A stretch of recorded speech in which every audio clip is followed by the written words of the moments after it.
This video is for those aspirants who are having interview, means personality test, as well as they have to appear CSE pre. So managing both are having different sets of challenges.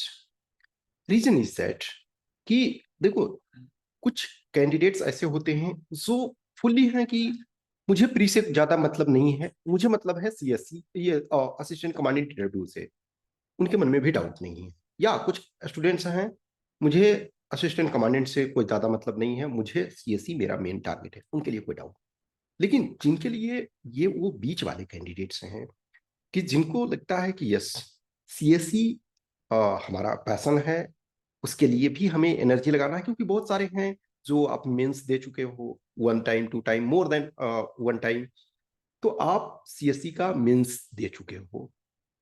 तो आपके लिए एक है ना कि ठीक है, हमें थोड़ा सा पुश करना है, तो ये हमारा जो ड्रीम है वो अचीव हो सकता है। लेकिन हम सिंस असिस्टेंट कमांडेंट में उस स्टैंडर्ड तक पहुंच गए हैं जहां बस इंटरव्यू है, तो एक आपका है कि चलो ठीक है, नहीं है सीएससी हमारा ड्रीम फुलफिल नहीं होता है, तो हमारा एटलीस्ट ये सीएपीएफ ड्रीम जो है फुलफिल हो जाएगा।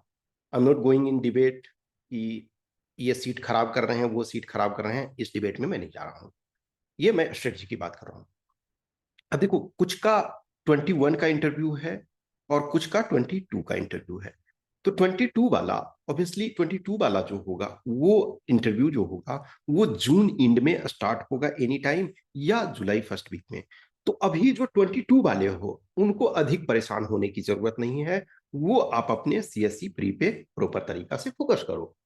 अब 21 वाले में कुछ कैंडिडेट हैं सपोज जिनका 28 मार्च, 29 मार्च, 31 मार्च इस ड्यूरेशन में हो रहा है, तो उनका चलो वन वीक में फिनिश चीजें हो जाएगी, फिर आप कंप्लीट सीएससी पे करते हैं।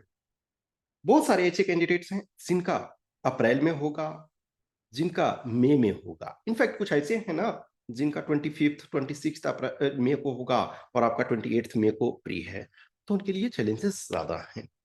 अब ये क्या करना है, एक चीज ध्यान रखो कि जो हमारा सीएससी का जो सिलेबस है, तो इसमें से जो करंट की चीजें हैं और बहुत सारे जो आपके हिस्ट्री हैं, ज्योग्राफी हैं, इकोनॉमी है, ये सारी चीजें तो आपको कवर हो जाएगा।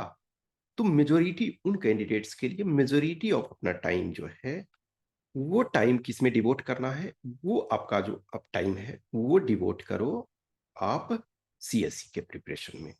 सपोज आप डेली, मैं मानता हूं कि अब चूंकि 2 मंथ्स जस्ट आपके प्री में बचे हुए हैं, तो इस समय आप प्री बेस्ड अधिक आप वर्क कर रहे हो। मेजोरिटी मीन्स मान के चलो कि अब तक सपोज आप मेंस के पॉइंट ऑफ व्यू से भी वर्क कर रहे थे, लेकिन अब एटलीस्ट 2 मंथ्स में, लास्ट 2 मंथ्स में, even if you have written mains, you are having experience of pre की, yes I will do, still आपको लास्ट 2 मंथ्स में प्री स्पेसिफिक फोकस करना चाहिए। तो देखो, अब फॉर एग्जांपल आप इकोनॉमी देखते, इकोनॉमी में क्या है, जो करंट डेवलपमेंट्स हो रहे हैं उन चीजों को देखोगे, करंट अफेयर्स देखोगे, इंटरनेशनल अफेयर्स के बहुत सारे जो टॉपिक्स हैं उसको देखोगे। अब इंटरनेशनल अफेयर्स जो है, इंटरनेशनल रिलेशन है, आपका मेंस का स्पेसिफिक टॉपिक है, लेकिन जो कुछ लार्जर पर्सपेक्टिव में हो रहा है उसमें ऑब्जेक्टिव भी तो आपसे पूछे जा रहे हैं। तो अभी आप सपोज 12 आवर्स डेली दे रहे हो, मैं ये मान करके चल रहा हूँ, तो उसमें मैं मानूंगा कि 11 आवर्स जो है आप सीएससी को स्पेशल डिवोट करो, और 1 आवर ऑन एन एवरेज जो है वो आप अपने इसको देखो। इसको देखने का मतलब है कि जो आपका डीएएफ से रिलेटेड चीजें हैं उसमें स्मॉल स्मॉल एक सेगमेंट को एक दिन में लो, 1 आवर देना है।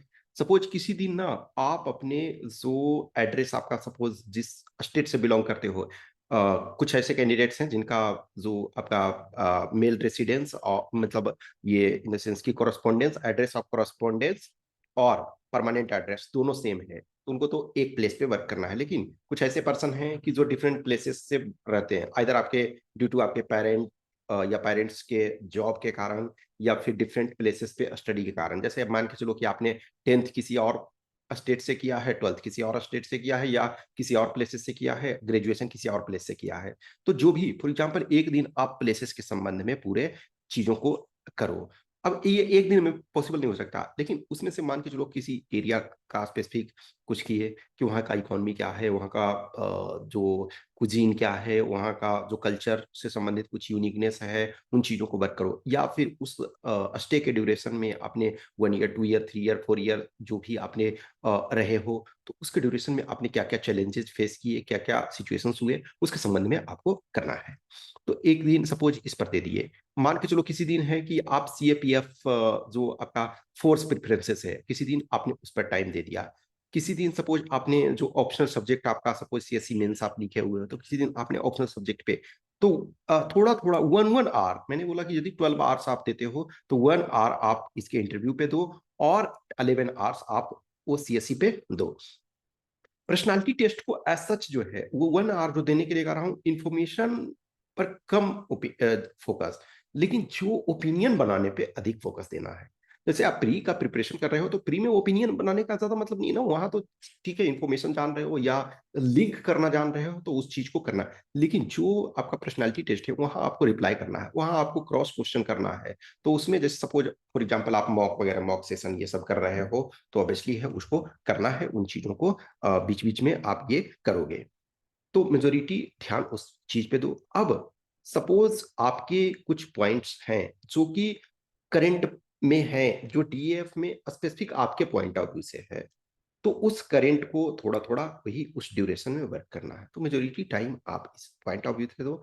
जो 1 आवर मैं बता रहा हूँ, तो 1 आवर में किसी दिन है कि किसी पर्टिकुलर टॉपिक को पर आपने सर्च कर लिया इन्फॉर्मेशन, जैसे ऑब्वियसली जो मोर देन मीन्स कर रहे हैं 80% लोग हैं, वो उनका CSF होता है फर्स्ट प्रेफरेंस। तो किसी दिन आपने CSF का विकिपीडिया पेज को खोल लिया, किसी दिन जो है CSF का ऑफिशियल वेबसाइट को खोल लिया, उससे दो चार इंफॉर्मेशन आपने लिख लिया, आपने नोट डाउन कर लिया, या फिर एटलीस्ट नोट डाउन न भी किया तो उसी को एक बार देख लिया।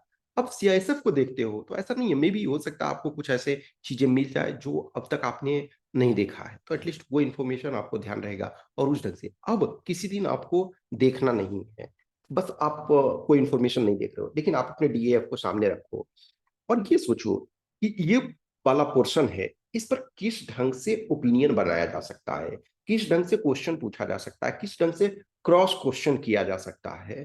तो वो सारे चीजों को करो उस पर। या फिर जैसे सपोज करो कि 2 फ्रेंड हो या 3 4 फ्रेंड हो, ग्रुप में हो, तो उस ढंग से चलो और सब के सब मान के चलो उसी लाइक माइंडेड में हो कि आप इंटरव्यू भी दे रहे हो और CSE का भी मेंस दिए हुए हो या फिर क्लोज टू हो उस लेवल में, और आपको प्रॉपर ये करना। तो उसमें से 1 आवर जो रहते हो, या कभी कभी जैसे ना आप चाय पीने के लिए जाते हो, चलो टॉप प्लेसेस पे जैसे रहते हैं स्टूडेंट की, चलो चलो इवनिंग में थोड़ा सा चाय पीते हैं, या चलो रूम में ही चाय पी रहे हैं या बगल में है, तो उस हाफ एन आवर में या 20 मिनट्स में किसी टॉपिक पे डिस्कशन कर लो कि हाँ ये क्वेश्चन है, जैसे मेरे DAF में ये है, तो इस पे क्या हो सकता है, तुम ऐसे ये कर सकते हो, या मेरे से क्वेश्चन पूछो या मैं तुमसे क्वेश्चन पूछता हूँ। तो उस ढंग से भी चीजों को करो। इसको बहुत अधिक स्ट्रेस नहीं देना है कि हमारा इंटरव्यू है तो हम दिन रात उसी को कर रहे हैं। तो ये उन लोगों के लिए ही है कि जो दोनों चीजों को दे रहे हो, और जिनका है कि सिंगल डिसाइडेड है कि जी ठीक है, हमारे लिए इस समय सिर्फ और सिर्फ इंटरव्यू है, इंटरव्यू के सिवा कुछ नहीं है, पर्सनालिटी टेस्ट ही हमको बस हमको इसी पर फोकस करना है, CSE से नहीं। तो आप वो अधिक से अधिक टाइम दो। ये एक ये नहीं होता है कि कोई 12 आवर्स टाइम दे रहा है तो उसको बहुत ज्यादा मार्क्स मिल जाएगा। मार्क्स जो हैं वो इन नंबर ऑफ फैक्टर्स पे आपके डिपेंड करते हैं, जो आपकी पर्सनालिटी है, जो कम्युनिकेशन स्किल्स है, जो आपका आई कांटेक्ट है, जो कुछ आप बोल रहे हो वो सारी चीजें मैच कर रही है, तो इस पर डिपेंड करता है। तो इन नंबर ऑफ चीजों को देखो, उस पर वर्क करो, और जितना आप रिलैक्स रहोगे उस चीजों पे ज्यादा आप कर सकते हो। कुछ भी क्वेश्चन क्यूरी डाउट्स होता है तो आप हमें इधर इस व्हाट्सएप नंबर या इस टेलीग्राम नंबर पे संपर्क कर सकते हो, मैसेज कर सकते हो, मैसेज ड्रॉप करो, अपना क्वेश्चन क्यूरी डाउट्स को कर सकते हो। और जिनको भी लगता है कि मॉक इंटरव्यू चाहिए, मॉक इंटरव्यू से फायदा हो सकता है, तो वो आप मैसेज कर सकते हो। Okay, thank you.